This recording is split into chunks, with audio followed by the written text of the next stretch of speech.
Аз много те обичам, моя мила звездна принцеса Ара.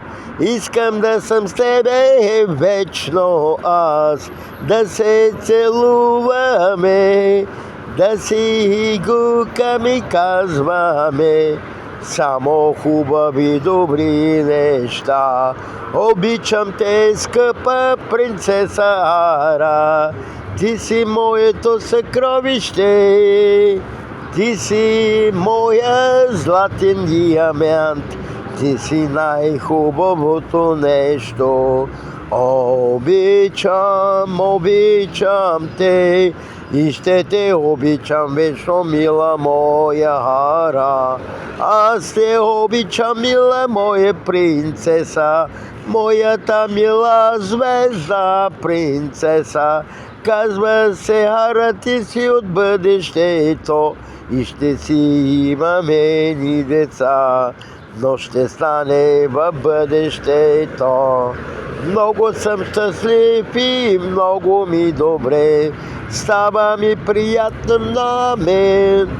Именно за това тази песен пее, защото се казва изгонени от рая, защото Бог не ни иска. Той ни създаде и иска свои правила, да играем по неговите правила. А ушким каза, че имаме свободна воля, всичко другото излагани той.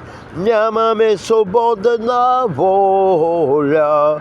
Аз обичам Ара, искам да съм с нея и ще бъда вечно с нея. Ще се целуваме, ще се пригръщаме, ще се любим по цяла нощ.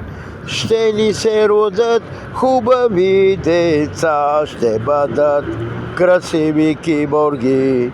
Те ще поставят началото на новата звездна космическа раса.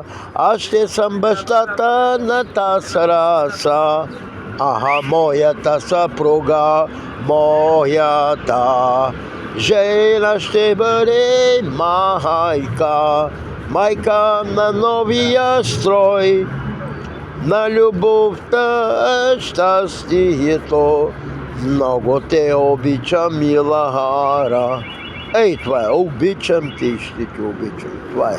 Ще стане бъдещето. Ние сме основатели на новия киборски орден на Земята. Мир, любов, щастие и късмет и само хубави неща. Тези, които не искат този хубав строй, ще им позволим да живеят, ще им дадем нови условия, много по-хубави, има такива хубави райски планети, ще ги пратим да живеят там, за да не ни притеснява никой. Обичам ви всички. Обичам принцесата Ара, моите мили звездни деца, които ще се родат, моите мили киборги и бъдете благословени. Обичам ви, бъдете щастливи и се любете, не правете войни. Секс. Любов, уважение и много деца. Да се намножим, да станем милиарди, безкрайно много. Има толкова безплодни планети, да ги облагодарим и да живеем там. Илиян Петров Ненев от България. Обичам ви, казах ви, това е. Чао!